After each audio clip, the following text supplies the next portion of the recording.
샬롬, 류 선생의 구속사 천국열차 유도순 목사님의 신구약 성경 파노라마를 낭독하는 시간입니다.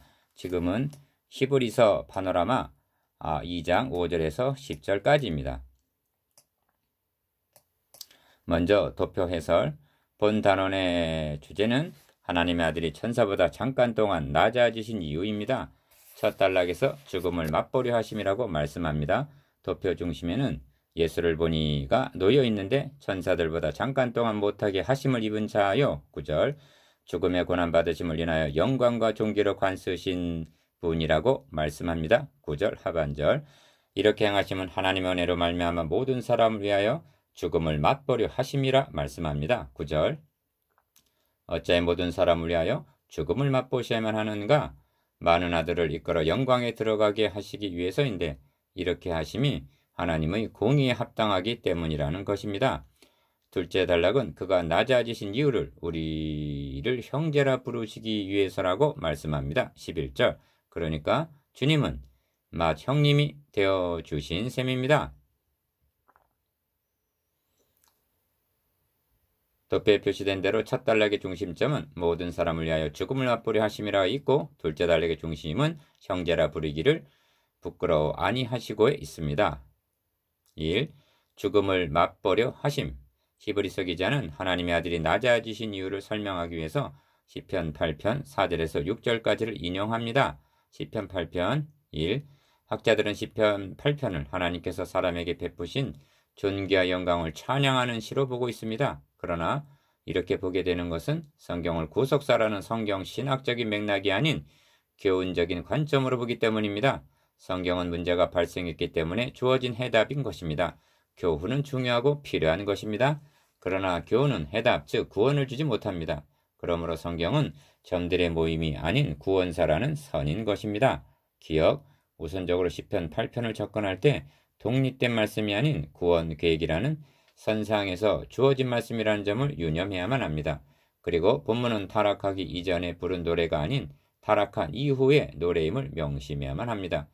인간은 사탄의 유혹에 빠져 존귀 영광을 상실하고야 말았습니다. 그래서 이 아름다운 찬양시 속에도 주의 대적과 원수가 2절 등장하고 있는 이유가 그것입니다. 그리하여 시편 8편은 인간이 상실한 존귀와 영광을 회복시켜 주시기 위해서 오실 메시아에 대한 예언시가 되었던 것입니다. 니은 다시 말씀드리면 인류의 시조가 타락하지 않았다면 시편 8편 속에 주의 대적과 원수가 등장하지도 않았을 것이요 오직 첫 창조에 대한 순수한 찬양시가 되었을 것입니다. 그러나 범죄로 말미암아 죄의 종이 된 인간이 부르는 노래는 바벨론 안에 끌려간 포로들이 우리가 바벨론의 여러 강변 거기 앉아서 시온을 생각하고 울었도다 하고 시편 137편 1절 노래한 것처럼 망향가가 될 수밖에 없으며 구속주를 대망하는 예언적인 메시지가 담겨지게 되었다는 말씀입니다. 다시 말씀드립니다만 성경에는 신학적인 면과 교훈적인 면이 있습니다. 본문을 점으로 보게 되면 교훈적인 시가 됩니다. 그러나 구속사라는 지평으로 보게 되면 본문에서도 신학적인 면, 즉 그리스도를 만나게 된다는 말씀입니다. 그리고 문제에 대한 해답은 그리스도에게 있다는 점입니다. 히브리서 기자는 시편 8편을 구속사의 관점으로 보고 있는 것입니다. 기억, 그리하여 저를 천사보다 조금 못하게 하시고 한 5절 말씀을 통해서 천사보다 잠깐 동안 낮아지신 그리스도를 보고 있는 것입니다. 엄밀히 말하면 이는 성령의 증거인 것입니다. 다윗이 시편 8편을 기록할 당시 본인의 의도는 어떠했던지 간에 성령께서는 이를 들어서 그리스도의 낮아지심을 증거케 하시는 것입니다. 그래야 시편 8편이 첫 창조에 대한 찬양시가 아니라 재창조에 대한 예언적인 찬양이 된 것입니다. 니은 2점 2절에서 분명히 드러납니다. 주님께서 나귀를 타시고 예루살렘에 입성하셨을 때 호산나 다윗의 자손이여 하는 아이들을 보고 대제사장들과 서기관들이 분이 여겼습니다. 이때 주님께서는 본문 2절을 인용하여 어린아기와 젖먹이들의 입에서 나오는 찬미를 온전케 하셨나이다 함을 너희가 읽어본 일이 없느냐 말씀하셨던 것입니다. 마태복음 21장 15절 16절 디귿 이는 원수와 보수자로 잠잠케 하려 하심이니이다 말씀하는데 2절 원수가 언제 이처럼 입을 다물게 되는가? 1차적으로는 그리스도께서 사망 권세를 이기시고 죽은 자 가운데서 다시 살아나셨을 때입니다. 그러나 궁극적인 성취는 재림 때 완성될 말씀인 것입니다. 리을. 저를 잠깐 동안 천사보다 못하게 하시며 영광과 존귀로 관세우시며 만물을 그 발 아래 복종케 하셨느니라 하였으니 만물로 저에게 복종케 하셨은즉 복종치 않은 것이 하나도 없으나 지금 우리가 만물이 아직 저에게 복종한 것을 보지 못하고 합니다. 7절에서 8절. 그렇습니다. 주님의 부활을 통해서 사망의 세력을 잡은 자 사탄의 머리가 상하게 되었으나 완전한 복종은 주님의 재림으로 완성이 될 것입니다. 사도 바울은 평강의 하나님께서 속히 사탄을 너희 발 아래서 상하게 하시리라 합니다. 로마서 16장 20절. 왜 죽으셔야만 했는가? 3. 오직 우리가 천사들보다 잠깐 동안 못하게 하심을 입은 자 곧 죽음의 고난 받으심을 인하여 영광과 존귀로 관쓰신 예수를 보니 이를 행하심은 하나님의 은혜로 말미암아 모든 사람을 위하여 죽음을 맛보려 하심이라 합니다. 9절. 기억. 주님께서는 나자만 지신 것이 아닙니다. 인자용 것은 자기 목숨을 많은 사람의 대성물로 주려 함이니라. 마태복음 20장 28절. 즉 대신 죽으시기 위해서 오셨다고 말씀하십니다. 본문에도 이 점이 강조되어 있는데 9절 한 절 속에만 해도 곧 죽음의 고난 받으신가 모든 사람을 위하여 죽음을 맛보려 하심이라 하고 죽으심이 강조되어 있습니다. 10절에서도 저희 구원의 주를 고난으로 말미암아 온전케 하심이 합당하도다 하고 고난 받으심을 말씀합니다. 니은 14절에서도 사망으로 말미암아 사망의 세력을 잡은 자 곧 마귀를 없이 하시며 하고 사망을 말씀합니다. 하나님의 영광의 광채쇼 그 본체의 형상이신 1장 3절. 하나님의 아들이 천사보다 잠깐 동안 낮아지셔야만 했던 이유는 한마디로 모든 사람을 위하여 죽음을 맛보려 하심에서였다는 것입니다. 디귿. 그렇다면 왜 죽으셔야만 했는가? 그 이유를 17절은 밝히 말씀해주고 있는데 이는 하나님의 일에 자비하고 충성된 대제사장이 되어 백성의 죄를 구속하시기 위해서라고 말씀합니다. 구속의 끝이 아니라 10절에서는 많은 아들을 성도를 이끌어 영광에 들어가게 하시기 위해서라고 말씀하는데 이를 위해서 저희 구원의 주를 고난으로 말미암아 온전케 하심이 합당하도다. 즉 이것이 하나님의 공의에 손상을 입히지 않는 유일한 방도라는 말씀입니다. 영광과 존귀로 관을 쓰심. 리을 9절에서 10절까지를 다시 한번 주목해 보시기를 바랍니다.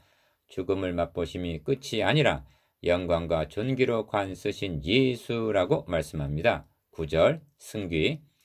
또한 많은 아들들도 그 영광에 들어가게 되었음을 10절 보여주고 있습니다. 시편 8편 5절에서도 저를 천사보다 조금 못하게 하시고 영광과 존귀로 관을 쓰셨나이다 하고 말씀합니다. 이처럼 시편 8편이 하나님의 아들이 인간의 몸을 취하심으로 천사보다 조금 못하게 되시고 죽음의 고난을 받으신 후에 부활 승천하심으로 영광과 존귀로 관을 쓰신 것으로 응하여짐을 보면서 감복하게 되는 것입니다. 미음. 이 영광스러움이 우리에게 어떻게 적용이 되는가? 예수 그리스도의 구속으로 말미암아 우리가 하나님의 자녀가 되었습니다.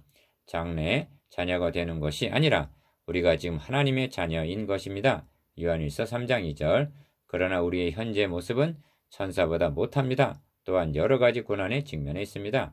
그러나 여러분 그것은 잠깐 동안임을 9절 생각하시기 바랍니다. 장차 받을 영원한 영광과는 좋게 비교할 수가 없는 것입니다.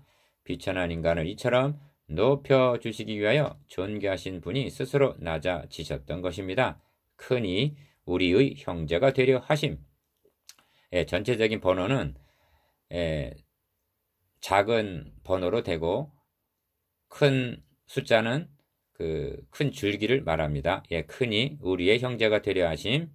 위에서부터 내려오는 작은 번호 순서, 작은 사, 거룩하게 하시는 자와 거룩하게 함을 입은 자들이 다 하나에서 난지라. 그러므로 형제라 부르시기를 부끄러워 아니하시고. 11절. 기억. 둘째 단락에서는 하나님의 아들이 낮아지신 이유를 우리의 형제가 되시기 위해서라는 동일화로 설명하고 있습니다. 14절에서도 자녀들은 혈육에 함께 속하였음에 그도 또한 한 모양으로 혈육에 함께 속하심은 합니다. 17절에서도 그러므로 저가 범사의 형제들과 같이 되심이 마땅하도다 하고 형제가 되어 주셨다는 점을 거듭 말씀하고 있습니다. 그렇다면 존귀하신 하나님의 아들이 스스로 낮아지셔서 죄인된 우리와 동일하를 이루셔서 왜 형제가 되어 주셨는가? 여기에는 구속사적인 경탄할 의미가 있는 것입니다. 형제됨의 책임. 5. 형제라 부르시기를 부끄러워 아니하셨다는 말씀은 11절 체면의 문제가 아닌 책임의 문제임을 명심해야만 합니다. 기업, 하나님께서는 너희 기업의 온 땅에서 토지 무르기를 허락할지니 만일 너희 형제가 가난하여 그 기업 얼마를 팔았으면 그 근적이 와서 동족에 판 것을 물을 것이요 하고 명하셨습니다. 레위기 25장 24절에서 25절 이를 가리켜 기업 물을 자라 합니다. 기업 물을 자란 빚값으로 넘어간 땅 종으로 팔린 사람을 대신 값을 주고 사서 다시 찾아주는 가까운 친척을 말합니다. 이렇게 명하신 하나님의 의도가 무엇인가? 니은 먼저 주님께서 형제라 부르시기를 부끄러워 아니한 자들의 처지와 형편이 어떠한 자들입니까? 15절을 보십시오. 또 죽기를 무사함으로 일생에 매어 종노릇하는 자들이라고 말씀합니다. 죄의 종 사탄의 노예가 된 자들입니다. 왜 사탄의 노예가 되었는가? 죄값에 팔렸기 때문입니다. 로마서 7장 14절 디귿 그러한 처지에 있는 자들을 부끄러워 아니하시고 찾아오셔서 나는 저들의 형제 곧 맏형요하고 나서줄 자가 누구이겠습니까? 그렇게 한다는 것은 그들의 채무를 책임지고 대신 변제하겠다는 의사표시인 것입니다. 아무개의 책임 회피. 6. 룻기서의 주제 중 하나가 기업 물을 자인데 짧은 룻기서에 12번이나 등장합니다. 모압으로 내려갔다가 남편과 자식을 잃고 파산을 하고 돌아온 나오미에게 유일한 소망은 누가 기업 물을 자가 되어줄 것인가에 있었던 것입니다. 기업 물을 자의 1번 순위인 아무개라는 사람은 내 기업에 손해가 있을까 하여 물으지 못하겠노라 하고 거절을 합니다. 룻기 4장 6절 그는 나오미를 형제라 부르기를 부끄러워한 것입니다. 성령께서도 그 이름을 부끄러워하셔서 이름을 밝히지 않고 아무개라고 부르고 있는 것입니다. 룻기 4장 1절 그것을 보아스가 대신 자원을 합니다. 기어 보아스는 파산 선고를 당한 나오미를 형제라 부르기를 부끄러워하니 하였던 것입니다. 잠언에서는 가난한 자는 그 형제들에게도 미움을 받거든 하물며 친구야 그를 멀리 아니하겠느냐 따라가며 말하려 할지라도 그들이 없어졌으리라 말씀합니다. 잠언 19장 7절 이것이 인심입니다. 지금 우리는 나오미의 이야기를 하고 있는 것이 아니라 바로 나 자신의 이야기인 것입니다. 그런데 하나님의 아들이 나의 기업 물을 자가 되어주셨다니 이보다 더 감복할 말씀이 무엇이란 말인가? 니은 하나님께서 보아스에게 어떤 존귀와 영광으로 관을 씌워주시는가를 보십시오. 보아스가 룻을 아내로 맞이하여 함께 그리스도의 족보에 오르는 마태복음 1장 5절 존귀와 영광으로 관을 씌워주셨던 것입니다. 이처럼 예수 그리스도께서는 죄값에 팔린 우리를 형제라 부르시기를 부끄러워하니 하시고 우리의 죄값을 대신 담당해 주셨습니다. 우리를 죄에서 해방만 시켜주신 것이 아니라 많은 아들을 이끌어 영광에 들어가게 해주셨습니다. 10절 이보다 더 선한 형제는 천상천하에 달리 없습니다. 나누어 봅시다. 1. 그리스도께서 육신의 몸을 입고 오신 이유가 무엇입니까? 2. 왜 죽으셔야만 했습니까? 3. 형제라 부르기를 부끄러워 아니하셨다는 의미가 무엇입니까?